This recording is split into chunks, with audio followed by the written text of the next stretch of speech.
pinasuhan natin hindi lamang kay alias Totoy kundi sa iba pang credible informants na lumapit po sa atin. Kaya ito po ay isang hakbang sa investigation na sa tingin po natin ay napaka-importante because we do not want to leave any stone unturned. No? So ito po ay hindi lamang sa isang claim ng isang tao, kundi medyo na corroborate na din po ito sa iba pang informants. So, actually, sa isang lugar po pala Sir, okay. Yes, opo. Kailangan po kasi natin i-focus no, yung search natin dun sa mas maliit na area. Kasi kung titignan po natin, 234 square kilometers po itong talik. Kaya kailangan ho natin gawing mas focus no, ang search natin. Sir, possible daw ba, sir, na we are confident. We cannot say for certain kung gaano ka-confident po tayo, pero it is worth the effort. It is worth looking into. Kaya, kasi po, sinasabi po natin na lahat po ng information na nakukuha natin, kailangan natin i-validate. Hindi naman po pwedeng may information tayo nakuha, wala tayong gagawin. Ito po ay isang investigation na dati po, wala po talaga tayong leads. Ngayon po na lumutang ang isang testigo at all-in na po ang gobyerno dito, mas marami na pong lumapit pa na mga informants. So this is a step in the right direction sa tingin po natin. But we will not stop here. Hindi lang naman po ito ang lead natin, no? Pero isa siya sa pinakamalaking lead. Sir, if ever, ano po yung in-expect natin na state ng bodies, if ever? Well, that's something that the Coast Guard can help us with dahil sila po yung may expertise dyan. No?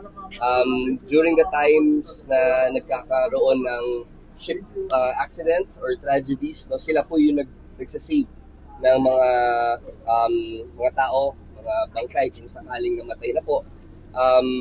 Although this is the first time, I believe na 4 years na po no, ang pagitan ng pagkawala ng mga tao, and we hope that we can find something that will at least lead us in the right direction. Pero ano sabi, sir, ng expert so far? Possible daw po ba na may buto pa after 4 years kung diluted po sa water, sir? Yes, may mga nagsasabi po no na meron pa po tayong maabutan. They indicated certain factors, no? Dahil what we're dealing with now is more fresh water. Yung mga dating searches were done in salt water. So there are experts advising us on what we should be looking for. After the site assessment, saka lang natin malalaman kung kaya sa kaawang Yes, correct. Kaya important po ito dahil we will see for the first time kung ano ba talaga ang kondisyon. So, if you will look behind me, medyo maalon nga siya. There's a bit of disturbance. We can expect na yung tubig ay medyo hindi masyadong clear, no? Medyo murky. Pero dahil po sa mga equipment na pinapahiram po sa atin ng PCG at mga equipment na ipapahiram ng hopefully no, ng Japanese government at iba pang mga ahensya at departamento ng gobyerno, we are quite confident that we can get a good picture of what it looks like down there. If not just the depth, pati yung map ng ground makita po na po natin. Critical ba na mahanap yung katawan? Will it break the case if we don't find the...